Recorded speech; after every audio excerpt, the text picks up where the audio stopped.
Okay, so hi folks, good morning. So welcome to Connection and Conversations. Human connection is the most powerful, immune boosting, health promoting tool that you have. And I'm delighted you're joining us today or watching us on replay because I get to connect and chat with this bubbly lady, Jennifer Maher from Begal Coaching. And I know I keep pronouncing that incorrectly, so I'm going to ask Jennifer about that in a while. But for now, say hi, Jennifer. Hi Sinead, and thanks for that lovely intro. Thank you Thank for having me. So a lot of the focus of my work is on the physical in order to impact the mental, emotional even. And I get to connect with my clients through conversation and hands-on acupuncture therapy and pulse diagnosis, which is a huge part of my work. And that connection creates a learning space where for clients, and for myself, no question is ever stupid. So you work really, really differently because it's a totally different dynamic. But I want to learn more about it, and I want everybody else to learn more about it. So the connection that develops between you and your clients, as I see it, is the gift that you give to people. And this kind of work has a ripple effect on women's lives. So Jennifer, can you please tell everyone what you're trying to achieve with women in the work that you do? Well, firstly, again, thanks Sinead for having me here this morning. And it is a gift. It for sure is a gift. And I always say that my work is bigger than me. It's most definitely a purpose. And if 2020 has revealed anything to me, it's that I'm needed now more than ever. So the women that I help and that I connect with and work with and help bring real lasting transformation to their lives are women that have been in usually large organizations, large corporate organizations, and they've been there for too long. They've been there for too long. Mm-hmm. And they're suddenly realizing that this is enough because it's actually, I always say they're in unhealthy roles. Now the roles at some point might have served them, but there are other aspects of their lives. So it's whole systems that I use to coach. So I'm looking at their whole system, their head, their heart, and their gut. I'm really starting to pay attention to that to make better informed decisions. And it's really to help them navigate a way out of this unhealthy role, because it's starting to have a knock-on effect on home life and on other aspects of their lives. And we spend over a third of our lives, for people that work the normal 9 to 5, that's a third of their life. If they're not happy, they're not happy, then something has to change. So can I just take you back to, so you talk about the corporate world and we hear this word bandied around quite a lot. So who are you actually talking about? Are you talking about people that work in particular industries or businesses? Yeah, it's usually really large organizations. I mean, my own background is from banking, um, but it's usually those really large organizations and women who ended up straight after school or straight after college and are at a juncture in their lives. I mean, back in the 80s, they would have called it maybe a midlife crisis. I don't know, but it's something has kicked them into touch and they're like, I can't do this anymore. It's remarkable because a lot of the women that I work with come to me after they've had their second child. Right. And they're trying to return back. They've navigated the change of maternity and integrating the motherhood into their career for the first child, but suddenly the second child comes along and it's like, whoa, the balance gets tipped even more. Yeah, life gets very, very busy and your priorities change hugely, I imagine. Yeah. Yeah. And was this your experience, Jennifer? Was it something that you became aware of gradually, or did you kind of just suddenly go, hang on a second, what am I doing here?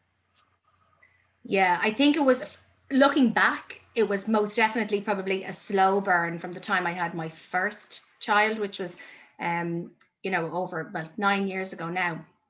But when I returned back, I mean, there was definitely an identity crisis of some kind of going, who am I? What am I doing here? And it was almost like then I suddenly had this person to role model good behavior. And mom's going into work, and I had great opportunities where I worked. So Yes, I'm of very, course. very careful never to diss my Of course. previous employer.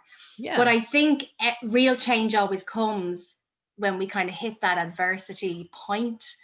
So I hit adversity in 2015 when I experienced a miscarriage, and it was probably the most adverse thing that had hit me. And so Absolutely. coming back from that was really an eye-opener, kind of going, okay, something needs to change here. That was just the catalyst really for me to start realizing that I could change, that I had the power within. I didn't have to stay in this permanent pensionable position that I had found myself in. I had to start looking inside and what I wanted. And was there a dilemma for you? And maybe you can expand it out to the women that you're actually working with, that they felt that, because I know you and you want to do a good job and you're excellent at what you do. So if you can't, if you feel, you almost feel like, I want to be the best mom and I want to be really good at work. And is there a kind of an argument almost inside your head about that? Well, if I can't be, or then I have to prioritize. If I can't be as good as I feel I should be, or I want to be in work, or does that just not come into it at all? Is it something much more? I think and I think this goes for a lot of women, that we just keep pushing on and push on and push on and we look after every single, the tending trait that is innate in us, that we want to tend, we want to, help our children or our family, and then we want to come into work and we want to be, but so many of the systems that are set up in businesses and in organizations were set up in the patriarch. So they're set up with men in mind that have linear cycles. So the systems, and I do believe things are changing, maybe not at the pace we would like. Certainly more men are leaning in at home. But I think that that's really where women push themselves and then put limits in their own way and don't go for promotions and more roles, because they're very conscious of the impact that it's going to have on the people that they love. Absolutely. Family life. And then that dilemma. Absolutely. And then a sense, I guess, then of, because you know what you're capable of. I would imagine if that was me, I would imagine I'd be frustrated by that. Or maybe not, because you know exactly what your priority is, but you don't necessarily, click one role into another. It is a kind of a process, isn't it? Absolutely. And I used to, really find that very, very hard to go, because I had a very flexible role. I had a day off in the middle of the week. When I returned after becoming a mom, I had compressed hours and I had a day off during the week. But what I found was I was still picking up calls at the weekend, or I was still getting, setting myself up for the week ahead with getting emails, or there was no switch off button. Yeah. And it was just like go, go, go until exhaustion. And then a chest infection would hit, or, that I would just constantly take on and actually forget about myself. And can I ask you about that then? So the more you kind of, I suppose, the more this fire, because it kind of is a small fire that gets bigger, isn't it? Yeah. Did you start getting bugs in work or feeling unwell, or did it impact you physically that you noticed, like headaches or things, or, bugs that maybe, the kids going to school, that you'd catch bugs from them more, or did it impact you in that way at all? How I used to really notice my stress trigger was a chest infection. Right. Because I would forget to breathe, because I Yes. would literally be going from one call to the next, one audio, one meeting, and I would just forget to breathe. Yeah. And then I'd be looking at the clock and I'd be on a call and I'd be like, I have to get home. I have to get on the M50. I have to get home to pick up Tom, so it was just constant, like, treadmill of just never being able to catch a breath. Right. But Yeah. it was really exhausting, because the work was actually not really lighting any kind of spark in me anymore. Yeah. And that happens to everybody. I mean, no matter what job you do, there's times when you when you feel like that. So, okay, so when you made your decision then, so you thought, okay, that's it. I'm moving or I'm changing. Did you know exactly what you were going to do before you jumped, in inverted commas? No, no, most definitely not. Yeah. And so I was really fortunate actually, because um, after I had my miscarriage, I got pregnant very quickly again. And when I was on maternity leave with my daughter, who's now 4, I would say I had hit adversity the year before, the summer before that. But then being off, it gave me this time. And then I had this little girl, and I was like, okay, now I see me in her and all the things that, you know, that she could be, and realizing that, okay, there's something going on here now. Do I really want to go back to that job? But then more adversity hit, and I lost 2 people that year when I was on maternity leave. So I knew when I was going back, that was the wake up for me. I was like, okay, that is and I think a lot of people have had that wake up with COVID this year. Yes. It's like you realize that life is for living. It's not just that we live we live every day. People say, oh, we only live once. We live every day. Why would we go and do a job for someone else that's just sucking the life out of us? Yeah. Yeah, absolutely. And I think as well, for women who don't have children, I don't have children. I think that there are things that happen in your life, and for, I suppose, the people that I work with, it would be to do with their health. Something significant impacts their health, and they get this wake up call. And I'm always saying as well, like, life is so short, and like you were saying, you know, live it now. You know, there's no second chance at this. No. So now is the time. So I love this. So for women, I guess, that they're watching you, who maybe haven't had even an event, or haven't had I was going to say a new child, but a child. You don't have to wait for that to happen either. I think isn't it just even a thought, or something, just a little niggle, or. Yeah, I think it's just where the need to change is greater than putting up with what you're putting up with. And it's like that. It's almost like you have to nearly hit rock bottom to kind of come back up again. Yeah. You know? Absolutely. And so with the people then that you're working with, because I know you've done loads of workshops with women, what are the changes that you observe in people, I guess, between week 1 and week 4, or is it, I don't know, maybe 6 weeks? I'm not sure. Usually, it's usually 4 weeks. And I see the biggest change between like session, like say if somebody's working with me on a 1-to-1 basis, between session 2 and 3, it's really where the rubber hits the road. And there's like light bulbs going off, and okay, I can change. I can, I have the power within me to make change that's meaningful, because success is different for everybody, Sinead. You know, what I feel is, as my version of success is not going to be the same as yours. Yeah. So, it's looking at what success means for them, and what they wouldn't do if because the fear keeps women in these jobs for so long, because they have responsibility.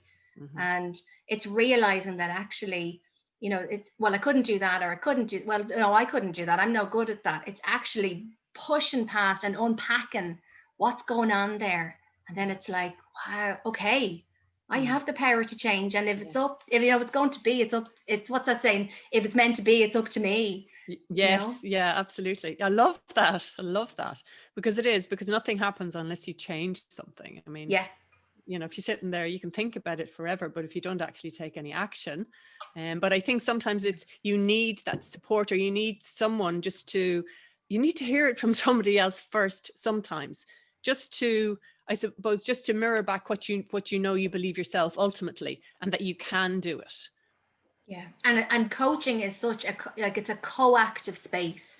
So you have a non-judgmental other human, sitting and holding space for you. So that's why I say this work is bigger than me. And it's a privilege to witness people transform. But it's very much, when people are being coached, you've got 2 people that are honoring that agenda and that goal. It's not, they don't just have to, because look, we're human beings. So when we're left to our own devices, we don't stay accountable, and we don't stay, as committed as we were when we first set goals. So coaching will give you that accountability, and it'll I suppose, bring you to the edge of chaos that you might not ever have brought yourself. Yeah, yeah. I love that you use that word human, because we are all human, and sometimes when we're sitting, say, in that office, or and you're watching other people getting promoted, or and you're kind of thinking, well, that's not even what I want, um but kind of thinking that you start to believe, some people start to believe, I think, that everybody else around them is having a great life and they're loving it and they're really enjoying it and there's no chaos going on for them. But actually everybody around you is a human being, and we all have doubts. Everybody. It's not a, it's certain, some people can see that as a weakness, but it's not a weakness. And the more and I think even for me, if I go and I speak to somebody like you, and then I hear this and there's that realization, God, you know what, I don't have to be superwoman. I just have to be human, and I can be superhuman, whatever. Yeah. Yeah, to move on, that you have the strength. So I'm just gonna ask you a question then. So my next question, which I always ask everybody, is, because I'm in the business of health, and I want people to realize that it is so much more than just diet and exercise, which are important. But as a woman, what does health mean to you? For me, when I think of the word health, I think of the word balance. So it's keeping, so as you say, it's not just about the food, the diet that we, the food we put into our system. It's all the other things that we put in, because there's so much going on around us. Social media, we're in, a world of mass distraction. It's balance. So it's not tipping because you can go off in one direction. Like you can say, well, I love to read books, but if you read too many books and something else is going to slip, or you're going to have a break from social media, but actually that might mean that you end up feeling a bit disconnected, or you're going to start a new health regime, but actually it's not sustainable. So for me, health is really about balance, and it's balance like your all of the your spiritual, your emotional, your mental, and your physical needs. That's for me what health is balance. And I think it's a fine art keeping that balance.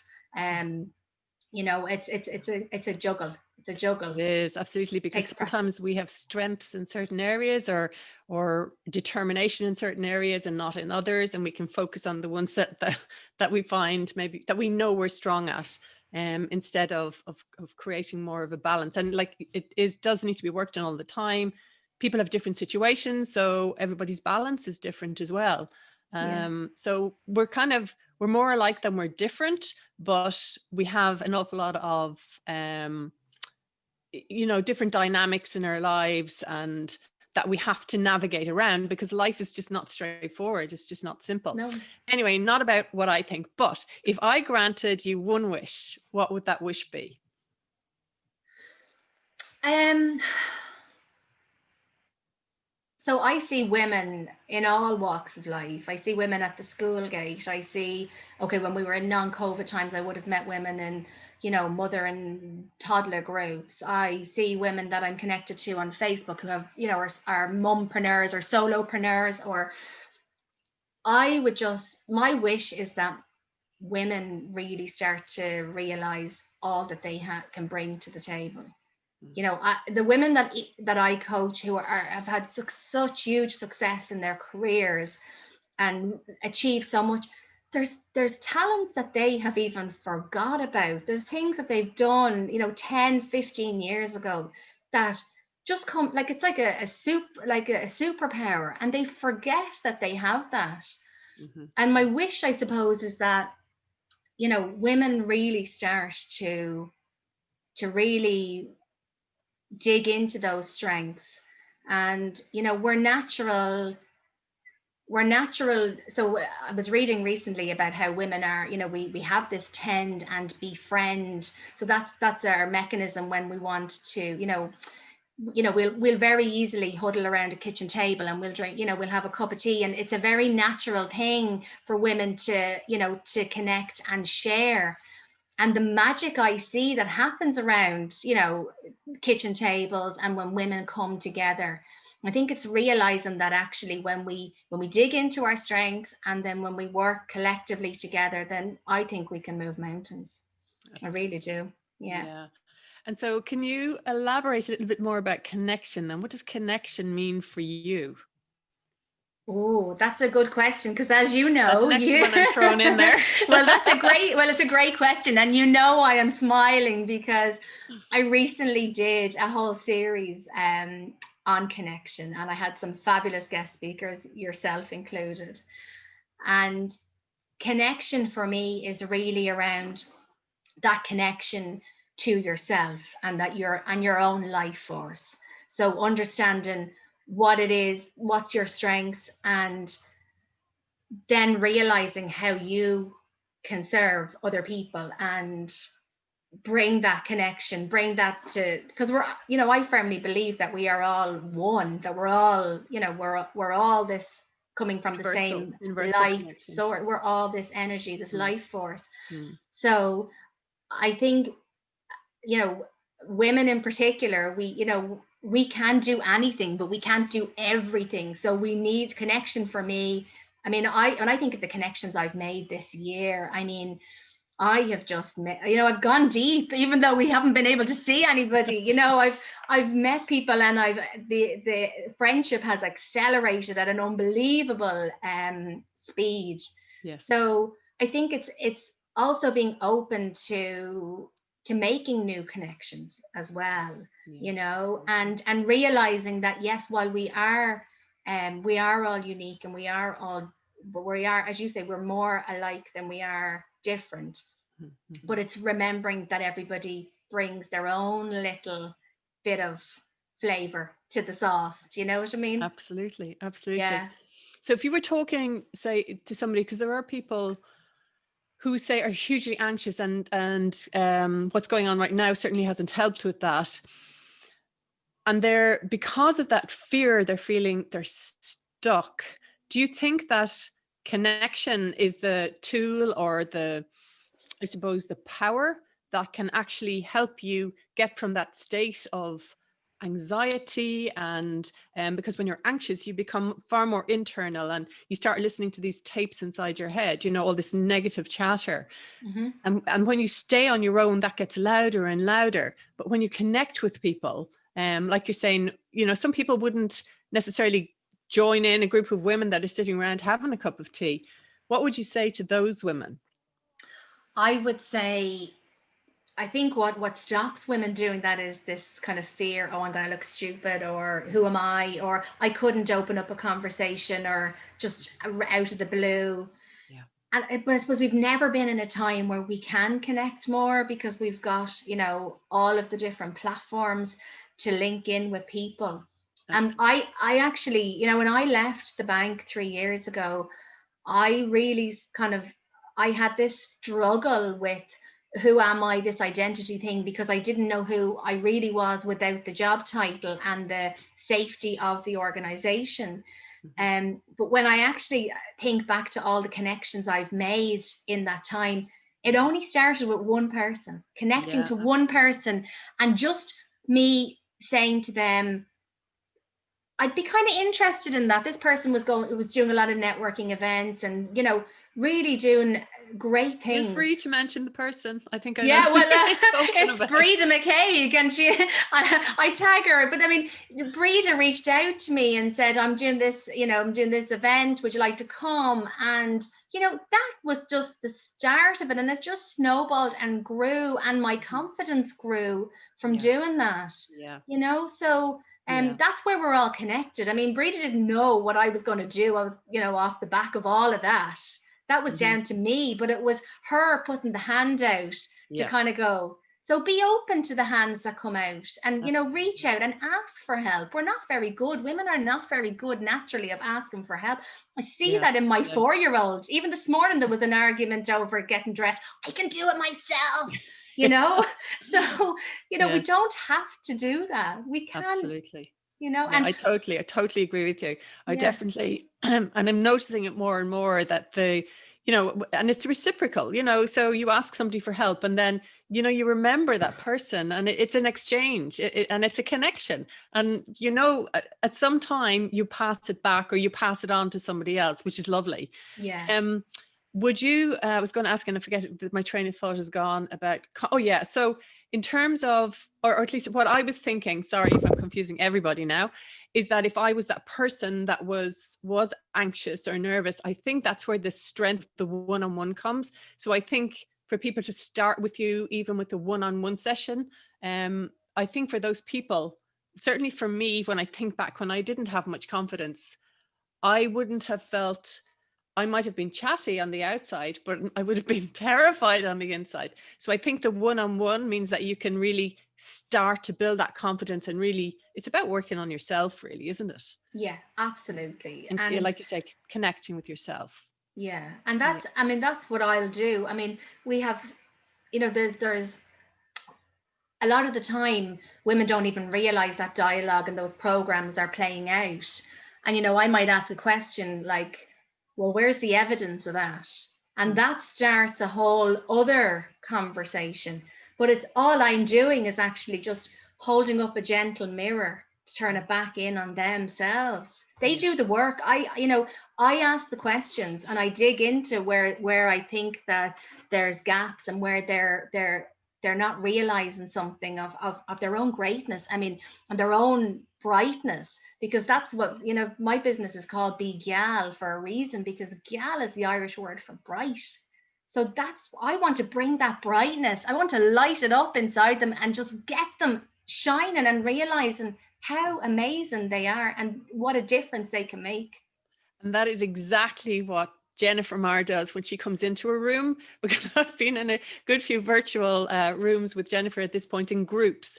And that's exactly how you are. You are shiny, you're bubbly, you're funny, you're human, you're very real, you can be vulnerable, all these human traits that we all have. And I love that about you. So thank you. Can you tell us about any events or social media spaces that people can find you on, and how people can connect with you, Jennifer? Have you anything coming up at the moment? Yeah, I have a new workshop, a new goal setting workshop in January. So I've given people lots of time. It's deliberately after Blue Monday, the supposedly most depressing day where everybody's New Year's resolutions fall flat on their arses. So it's on the 19th of January. There's actually an early bird offer now, because a lot of the women that I work with, that want to work with me say, well, I don't have the time and I don't have the money, because they put other people first. They spend their time or their money and their energy on other things. So super affordable. It's a 2-hour powerful workshop where we're going to really get traction and real buzz into 2021 goals. And I think for some women, even the word goal setting can freak them out. So it's just about discovering. It's about opening yourself up to, I guess, this is my interpretation of it, of where your life can go and what you can do, and to actually put a structure on that so that you will end up where you want to be. So I think that is absolutely brilliant. And where can people find you, Jennifer? Well, I usually, my main place to hang out is Instagram and Facebook. They'll find me on LinkedIn as well, and my website as well, bgyalcoaching.ie.